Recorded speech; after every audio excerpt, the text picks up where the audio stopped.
I'm actually quite honored to be able to have the opportunity to present Dr. Julien Senechal. He's a graduate of the Poitiers University School of Medicine and completed his residency training at the Bordeaux University Hospital. And in 2010, completed a postdoctoral fellowship at the Brigham and Women's Hospital with Thomas Kupper, where he developed an expertise and incredible knowledge in T-resonant memory cells, and published a lot of the seminal work in terms of the homeostasis and activation thereof.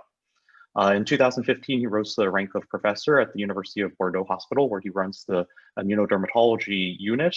And we're very excited to hear about his perspectives on vitiligo as a model for memory T-cell response. With that, I'll pass it over to Dr. Senechal.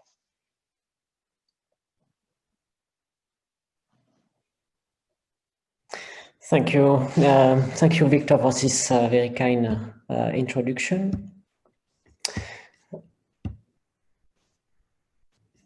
So thank you very much, and it's a very great pleasure to be here in this virtual meeting, and I would like to thank the organizer for giving me the opportunity to present this data. So my talk is focused about memory response in vitiligo. It was just introduced by John Harris' lecture just before. So here, why talking about memory response in vitiligo? Because you have probably shown all these patients in your clinic. Here is patients who are coming to my clinic with a very active disease. So I started the treatment with systemic treatment and UV light, and after 6 months, as I showed here, he got a very nice response. But after he was lost of follow-up and came back to my clinic 8 months later, with clear flare-up of the disease. But strikingly, it was located exactly at the same site that the initial time. So it was actually similar to what has been shown 10 years ago, that almost half of patients develop vitiligo lesion on areas that have been repigmented by treatment after 1 year. So that's why about this suggested memory response in vitiligo. But before to talk about this memory response, we have to introduce the subset of T lymphocytes that have received attention over the past 10 years. These cells are called resident memory T cells, and now we know that they are characterized by the expression of residency markers such as CD103, which is a receptor for E-cadherin expressed by epithelial cell, CD69, which is an activation marker, and recently CD49A was identified by Lee-Vetzmo groups as a marker of a subset of resident memory T cells. And these cells are characterized by the long-term residency into peripheral tissue, such as skin, and retention into this peripheral tissue. This is in contrast with other population of T cells called effector memory T cells that can recirculate between peripheral tissue, blood, and lymph nodes, and they are characterized by strong effector function and low proliferation. And another subset called central memory T cells can recirculate from blood to lymph nodes, and they are characterized by a strong proliferation after activation and low effector function status.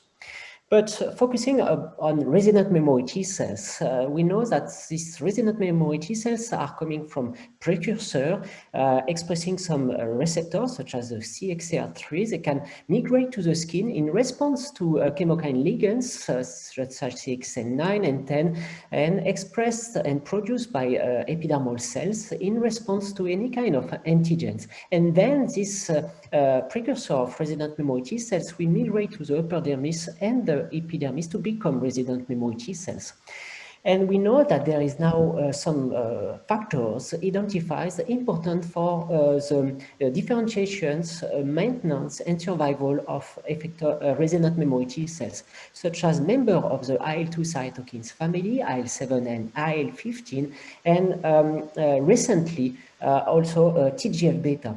And this soluble factor can be transpresented by epidermal cells to the T cells to become after express some marker of residency and become resonant memory T cells and don't regulate some genes important for the expression of proteins that can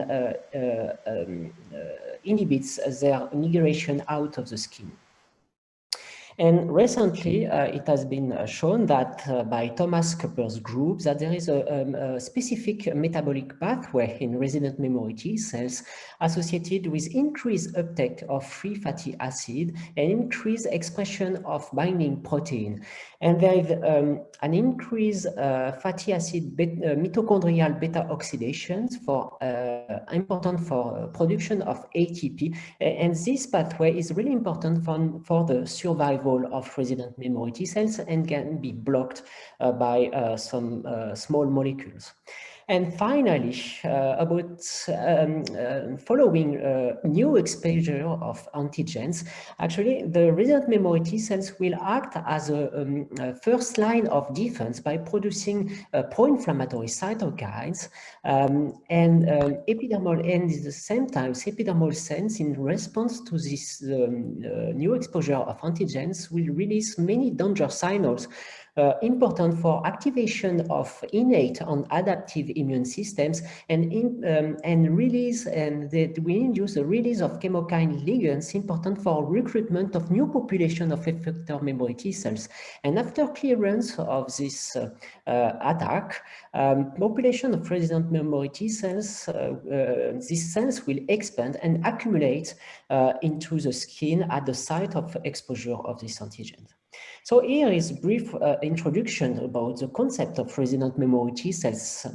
And now, what about in resident memory T cells and vitiligo? As shown by John, many groups, including ours, found the presence of resident memory T cells in vitiligo skin, and Lee-Vetzmo group identified CD49A as a marker of a subset of resident memory T cells, and John Harris shows that the importance of the IL-15 signaling pathway for the maintenance of resident memory T cells in vitiligo. Here is some of the data. We show actually when we perform a skin biopsy in perlesional skin of patient with active lesion, we found a very high infiltration of T cells, and some of these cells express CD69 in red or CD103 here in green, and these cells were located in the epidermis, but also inside the epidermis. But when we look in patients with a stable disease, we clearly found the remnant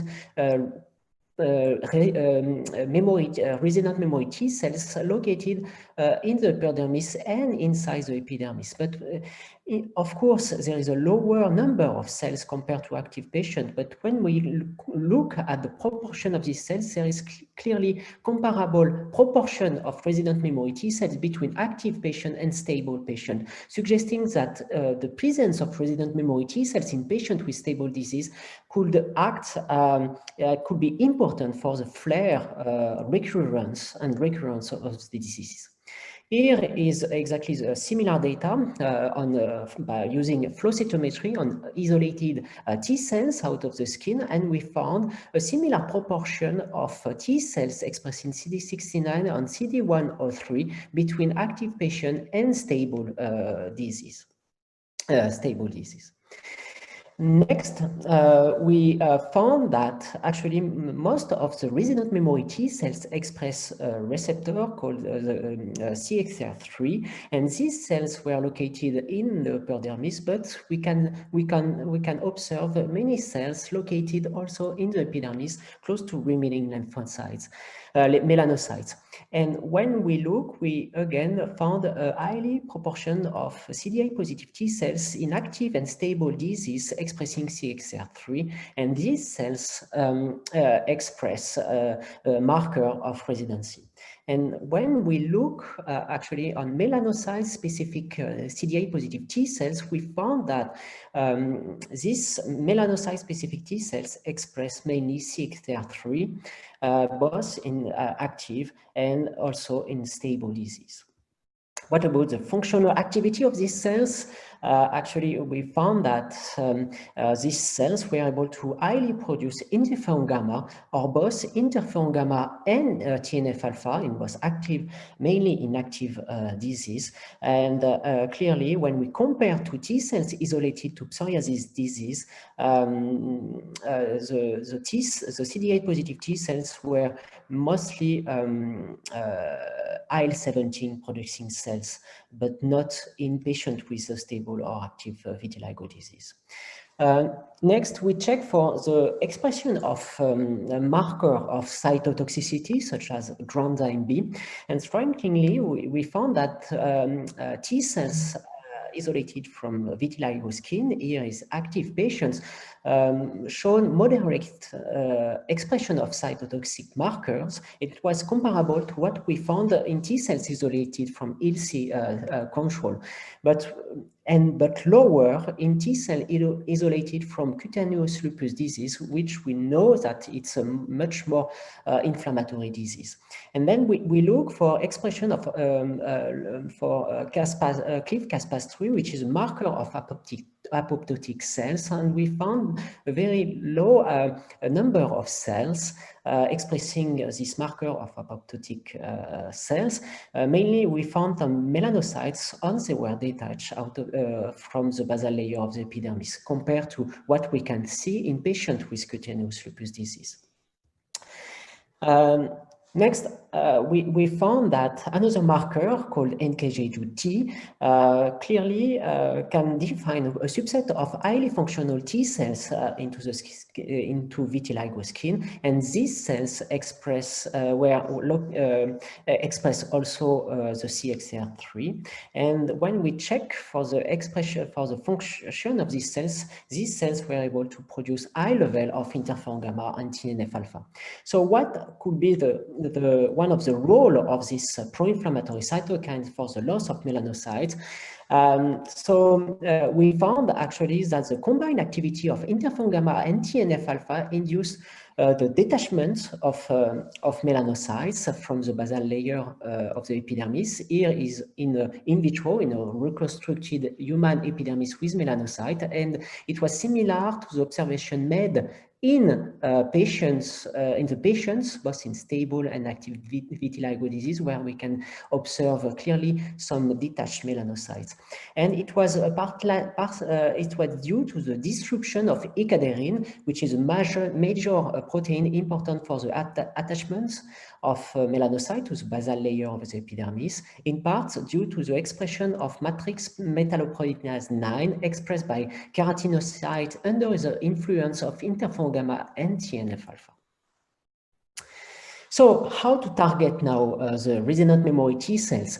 We can actually use some inhibitors of the metabolic pathway specific to resonant memory T cells by blocking the mitochondrial fatty acid beta oxidations. We can target some receptors specific of resonant memory T cells in vitiligo, such as NKG2D or CXCR3. We can target the factors important for the survival and maintenance of resonant memory T cells, as shown by John Harris, such by targeting the CD122 to block the IL-15 cyanide pathway, or we can use also JAK inhibitors that will inhibit the consequences of cytokines once they are fixed on their receptors. But I would like just to show 2 points really important for the management of vitiligo based on this data. Probably now we know that patients that start a very progressive disease, that we need an early intervention, maybe with a systemic treatment, to clearly get a very nice response for these patients. This is important, but another point will be important, will be to use a maintenance therapy, maybe for long-term treatment, to prevent the accumulation of resident memory T cells, but also the recurrence of the disease. So I hope that I show you that there is involvement of resident memory T cells during recurrence of the disease on previously affected sites. The theorem is a first slide of immune response before recruitment of new population of memory T cells, and this theorem, these resident memory T cells are really functional and produce high amount of type 1 related immune response, and early interventions probably important to prevent the accumulation into the skin, and the need of a maintenance therapy to prevent the local activation and flare of the disease.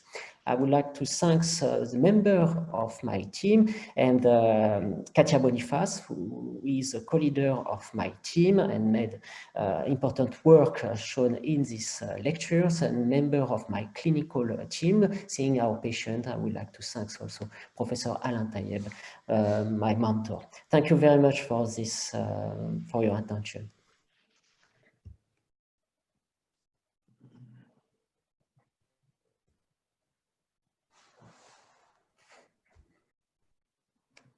Yeah, Victor, you are wonderful asking talk, Julian. Oh, go ahead. Yes. Yeah, it's a wonderful talk. We had some question. Is there a role of CD4 TRM population in pathogenesis? CD4 positive T cell, TRM cells, right? Most of the work has been done on the response of CD8 positive T cells, but we know that there is also, of course, CD4 positive resident memory T cells or effector memory T cells. So probably, I'm pretty sure there is a role of these cells in the pathogenesis of the disease. I didn't show some of the data, but these cells are able also to produce pro-inflammatory cytokines that can, in addition to the response to CD8 positive T cells, induce the loss of melanocytes. So of course, but there is less data than than we can find on the response of CD8 positive T cells. That's wonderful. There was another related question from an audience member asking, why do you think the CD8 cells cause loss of melanocytes if the activity of those cells in vitiligo patients was similar to controls in your study? So it's related to how the CD8 positive T cells can induce the loss of melanocytes? Yes. Yeah. Actually, the problem is how to explain the loss of melanocytes in vitiligo. Probably, I show some of the data we got in our lab, showing that the pro-inflammatory cytokines can induce detachment of melanocytes. It was the hypothesis of Yvon Gauthier called melanocytoragy, but probably there is also there is a combined action, and probably there is both alteration of the disruption of the ecadherin associated with inflammation, but maybe combined with potential loss of melanocyte due to apoptosis and cytotoxic effect. So probably it's always a challenge to know what is the real mechanism of loss of melanocytes, but I think it's a combined action between cytotoxic activity and detachment of melanocytes. But what we found is that once the melanocytes become apoptotic once they were detached from the basal layer of the epidermis. There was another very interesting question from Dr. Harvey Louis asking, the clinical observation of the lesions is that they're very discrete and they tend to favor certain areas with a predilection towards the hands and the face for acrofacial vitiligo, other parts of the body that are relatively stereotyped. is there a explanation based on the distribution, the migration, the biology of the T resonant memory cells that could explain how discrete these spots are and why there might be a preference for different parts of the body? Yeah, it's a very good question. I do not have a clear explanation, just probably some hypotheses, because it was similar to what we can see in other chronic inflammatory diseases, such as psoriasis, why it's located on some areas and not. One of the hypotheses could be actually a combination between genetic predispositions associated with the immune system. So probably there is immunization in patients at early time, and there is an increased number and migration of population of resident memory T cells or memory T cells in the skin. And then due to environmental factors, it could be, of course, we can, it's easy to see about the Koebner phenomenon to explain why it's elbows or knees. And maybe other factors that we don't really know. There is probably also the role of the skin microbiota, explaining some locations, maybe in skin fold or in the face. And then in this patient, due to this environmental factors, there is the predisposition to get the lesion at this specific site. So that's why it's probably a combinatorial factors. There was another question as to whether resonant memory T cells have a prominent role in segmental vitiligo.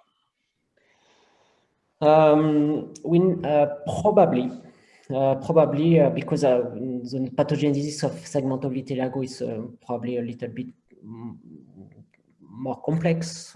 There is probably a genetic predisposition on a specific area, but we know that at the beginning of the lesion there is presence of inflammation, and probably a role at the initiation and accumulation of resonant memory T cells in this specific location, but it's in a predisposed location.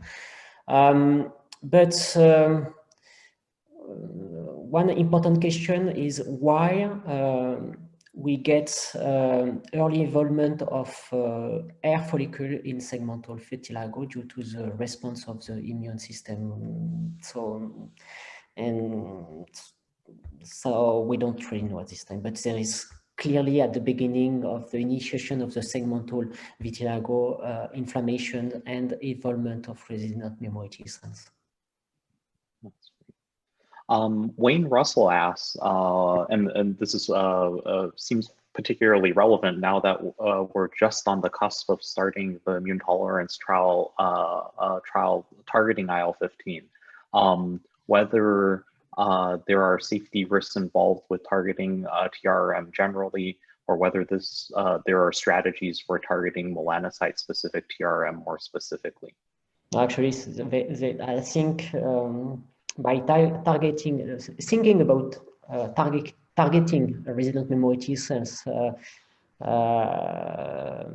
raise important question about safety, because as I mentioned, resident memory T cells are our first line of defense in peripheral tissue, but not in just in skin, in all other skin, and especially in peripheral epithelium, other epithelium such as lung or gastrointestinal tract. So that's why it's really important to be sure that if we target these resonant memory T cells and we find a way to reduce the number and the accumulation, that there will be a good safety profile, because at this time there is no specific melanocytes antigen resonant memory T cells treatment. It's just some drugs that will target the whole population of resident memory T cells. So that's why the safety profile will be important to consider in that. But wonderful. Oh, go ahead. No, it was my last word. Yeah, great. Well, wonderful. I think our time is up, but thank you once again for a wonderful talk, Dr. Senechal. It's always a pleasure to see how you bring together the depth of your basic scientific training and immunologic training to bear to the clinical problems that you see as a consummate clinician as well. And we're very fortunate to benefit from your intellect and your work. Thank you very much, Victor. Thank you all. Thank you, Dr. Julien.